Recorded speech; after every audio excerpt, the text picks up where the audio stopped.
গত কয়েকদিন আগে বাগনানের বাক্সির মানপুর থেকে উদ্ধার হওয়া প্রায় 40 কেজি ওজনের সামুদ্রিক কচ্ছপ অলিভ রিডলিটিকে বঙ্গোপসাগরে মুক্ত করল উলুবেড়িয়ার বন বিভাগ।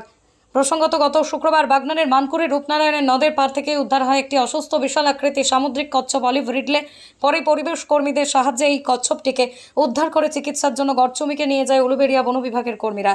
এদিকে উদ্ধারের 48 ঘন্টার পর রবিবার উলুবেড়িয়া বন বিভাগের রেঞ্জার রাজেশ মুখার্জির তত্ত্বাবধানে হাওড়া থেকে ওই কচ্ছপটিকে নিয়ে গিয়ে পূর্ব মেদিনীপুরের কাঁথি ফরেস্ট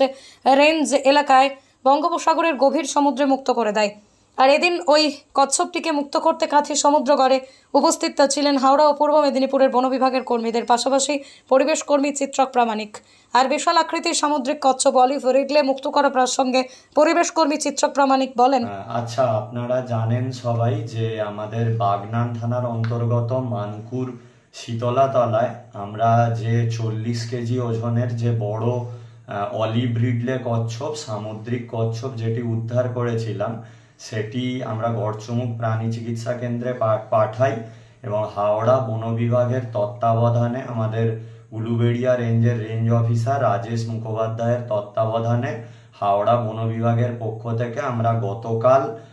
আমাদের পূর্ব মেদিনীপুরের কাঁথি ফরেস্ট রেঞ্জের ওখানে আমরা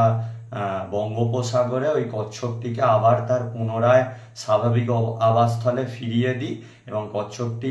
চিকিৎসকেরা পুরো চিকিৎসা করেন, তারপর তার ফিট সার্টিফিকেট দেন এবং তারপর আমরা ওই অলিভ রিডলে কচ্ছপটিকে গতকাল